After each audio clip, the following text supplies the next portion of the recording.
بسم اللہ الرحمن الرحیم۔ جیسا کہ آپ احباب جانتے ہیں کہ خداوند متعال نے ہر نماز سے پہلے انسان پر وضو کو واجب قرار دیا ہے، اور وضو میں جیسا کہ آپ کو معلوم ہے کہ کچھ اعضاء کو دھویا جاتا ہے اور کچھ اعضاء کا مسح کیا جاتا ہے،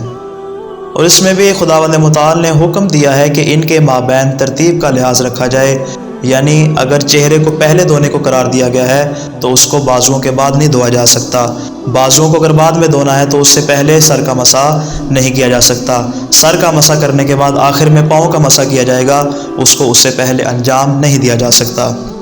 آخر اس کی کیا وجہ ہے کہ خداوند متعال نے ہمیں وضو کا حکم کیوں صادر فرمایا؟ اس کی بنیادی وجہ یہی ہے کہ خداوند متعال اس وضو کے ذریعے در حقیقت یہ دیکھنا چاہتا ہے کہ مومنین میں سے ایسا کون ہے جو میری اطاعت کرتا ہے، اور ایسا کون سا شخص ہے جو میری معصیت کو انجام دیتا ہے، اور یہ فرمایا کہ کوئی چیز نجس نہیں کر سکتی بلکہ اس کے لیے اتنا ہی پانی کافی ہے کہ جتنا چراغ کے لیے تیل کی مقدار کافی ہوتی ہے، اور پھر فرمایا جو وضو کے پانی میں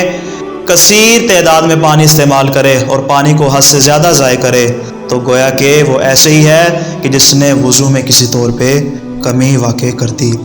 پانی کو حد سے زیادہ ضائع کرے تو گویا کہ وہ ایسے ہی ہے کہ جس نے وضو میں کسی طور پہ کمی واقع کر دی۔